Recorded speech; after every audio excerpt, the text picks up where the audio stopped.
there. Since then, I have been involved in several laboratories. First, in the cellular and molecular biochemistry field. Mm-hmm. I was working on a neuromodulation project in the biosciences department. Mm-hmm. And then I moved on to material science, where I worked in a biomedical engineering lab to make biosensors for cancer detection. Right. And then from there, I was involved in a polymer extrusion laboratory, and that's what started me on my interest in additive manufacturing. So I got a graduate certificate in additive manufacturing in 2019. Okay. And I'm currently pursuing my PhD in material science and engineering, working on a spaceflight structural type of project. Okay. So, Arlene, can you tell me about like what are the things that motivates you, that excites you in your work, and what you would like to see your career moving forward, and how you see where, like, do you want to work in an industry, or you want to work in academia, or you want to work in a national lab? What sort of setting that you seen? Because I saw you worked at Air Force Base too, right? Right. And so that's this upcoming summer, I have an opportunity with the Air Force Research Lab, and I'm working on a 3D printing project with a materials engineering focus. Right. So it's kind of combining those different aspects together. As far as where I see myself, I would really like to start off in industry and then eventually go into academia. I've always had a love for teaching, and I actually started my pursuit of my degree for teaching. And so I've been incorporated with that curriculum for a while.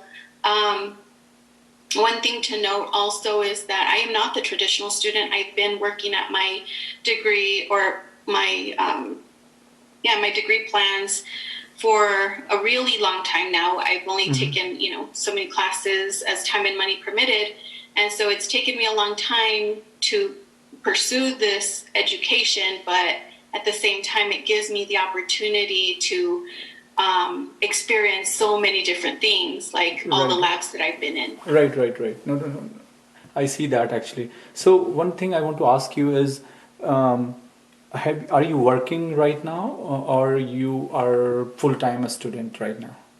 So I'm currently a full-time student, but beginning this summer semester, then I will be working for the Air Force Research Lab on a summer internship, and then I will start back up again full force as a full-time student. That's an internship, I believe, right? That's some sort of an internship or something. Right. Okay, I understand. Okay, I think, Arlene, one thing I want to suggest you that I think your background, to be honest with you, is very well suitable for working in an industry or in a national lab, to be honest with you. I think the work, especially the variety of work you have done, it's would be very, very encouraging for you to be a very good candidate for an industry. One question I want to ask you: when are you planning to graduate? My anticipated graduation is May 2021. Okay. It might take a little bit longer, but I'm hoping that's my target. No, that's fine, because the reason I ask you is because if you're graduating now, it's probably not the best time to graduate. Because of the COVID crisis, there have been a lot of jobs issues and so forth. So usually it's not recommended to graduate now, but 2021 would be, I would say, probably be the better time to graduate or later. So that's good.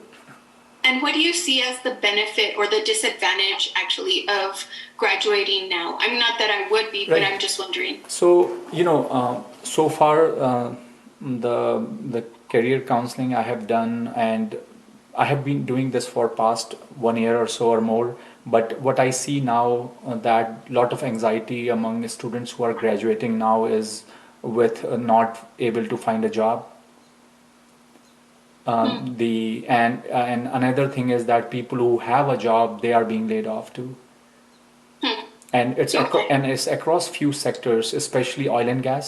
I would say is the one most of them are coming from there. Automotive sector is another one of them, and I'm talking about mostly white collar jobs. I'm pretty sure that there are layoffs in restaurant and other businesses also, but I'm mostly talking about people who have engineering degree and are looking for jobs, and you know what I mean.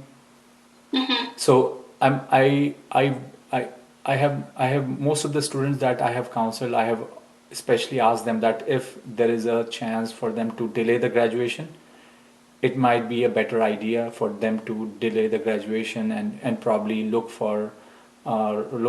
or if they have to graduate, they probably want to go back to school. If you are a master's student, join the PhD program, or if you are a PhD student, try to find a postdoc or something, because that gives them a very good leverage of looking for a better opportunity. But as I said, in your case, since you're graduating next year, I would say I think you have done all the right things in my opinion, going for an internship, and especially when you go for internship at Air Force Base or any national lab, try to make as much as contacts as possible, Okay. and that will network is the key to success in most of the cases that I have seen. I have been benefited for of that. So I strongly believe that if you do a good networking, it's a good thing. Not many people ask for help, and only few people who do it, I think they get benefit out of it, in my opinion. And um, especially I don't know why people are shy in asking for a help or looking for hunt for a network or something, and they keep applying for jobs or keep looking for jobs and things like that. But I think once you ask them, that first step that you take is really is sometimes can be blessing. And I have to be honest with you, I have seen that in my career most of the Mm-hmm. time, where I I'm am glad you. suddenly got started talking to someone and say, hey, can do you know someone, or do you have a, even sometimes it happened where I said I saw your opening, and he said, yeah, we have it, are you interested? So that type of a conversation has definitely been there. Yeah, go ahead. I was just going to ask a question in terms of networking. I have built many relationships with the people that I've worked with in the past through internships, but I was wondering what is the common, I guess, keep in touch time frame? Right. So I have, to be honest with you, I finished my PhD in 2010, and I have been in contact with my professors, even those who were taught me courses in undergrad. Wow. Okay. So just to let you know, I think that is extremely helpful. And to be honest with you, networking is something that many people don't think that gonna give them an immediate benefit. But there has been times, I can give you an example, where, for example, right now, even after 10 years or so, I'm looking for some help. So the most important thing is is to start a good career and to keep it that way, and how to become successful. And you will find it that the only way to be successful is when you use your networks in a very good way. So for example, you can't be expert of everything, right? But if I know Mm-hmm. Arlene, and if I have a question on 3D printing, and if I have kept some sort of an engagement with you with time, I can always go and ask for a help, rather than after 10 years one fine day I say, hey Arlene, remember, things like that. So it's not a bad idea to if it's a new year, send them, hey, happy new year, something like that, honestly, because that keeps you Okay. engaged in a way. These are some of the ways that you can keep your contacts engaged. Or if there's a Christmas, say a happy Merry Christmas. Or if you know somebody's birthday, for that matter, that's the best thing to do, because that becomes more personal. Keep them engaged, or things like that. And if you hear a news on LinkedIn about them, make sure to like it, make sure to comment on it. So somebody posts, right, this guy, I got a award, or I published a paper, just say hi, I read your paper, or just try to have an engaged conversation so that it doesn't look odd. And as I said to you, I mean, again, going by my, I mean, the best example I can give you is myself. I had a professor who was in part of my thesis committee, and still till today, I'm talking about. I have been engaged with him. I have been talking to him till today, and he has been part of my collaborators. He has been part of my letter of recommendations till now. So what I'm saying is, you can't ask people more so for letter of recommendation, because you will need it all the time, to be honest with you, for anything you do, right? So how you then engage people and say it doesn't look odd, like I'm gonna ask you a letter of recommendation, but I haven't talked to him or talked to her for a long time. So as I said, when you leave your school, make sure people know you, make sure you are in contact with them either through LinkedIn or through email, whatever is possible. And especially your alumni who are leaving right now, they will be, so for example, people who are graduating from your school, right, they will be somewhere, so they are the best resource, and things like that. So that is I think a very important question, to be honest with you, more than like how to finish my PhD, because everybody probably knows that how to do it. But I think this is the most important thing. From here, how you, so let's say you want to become a vice president of Boeing, let's say. I mean, there will be a career progression that's gonna happen, right? It's not gonna happen suddenly one day. So how you engage people, how you keep them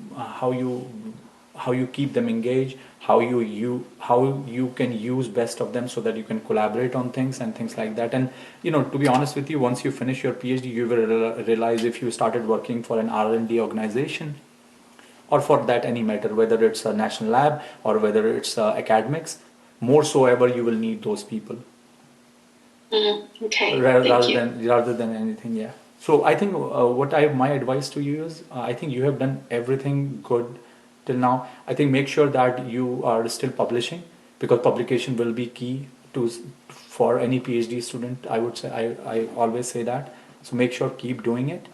At the same time, I would say, make sure you had a good citation, and then with all the network that you have been accumulated or you have been doing, like internship and all that, when it comes for your graduation, 6 months before that, start engaging with them about possibility of a job or something, because most of the jobs, especially in national lab, they can start with a postdoc and then they hire you, most of the time.